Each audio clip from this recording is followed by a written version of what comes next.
historia está llena de versiones y cuesta saber cuál es verdad y cuál es mentira. Y empezar su relación con una mentira.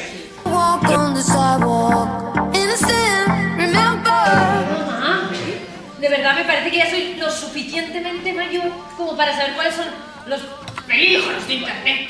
Pues no,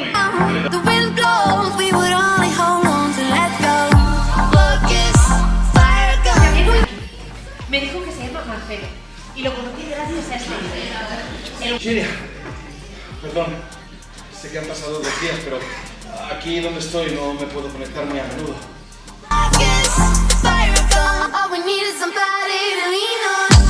Espera, ¿pero te han engañado? ¿Cómo te han engañado? Mira, pues por internet, ¿vale? Que todo era mentira.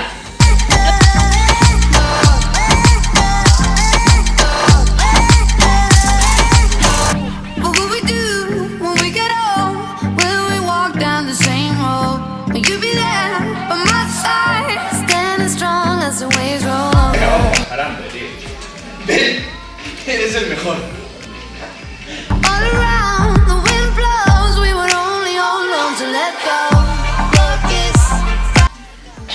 ¿La mataste tú? Sí.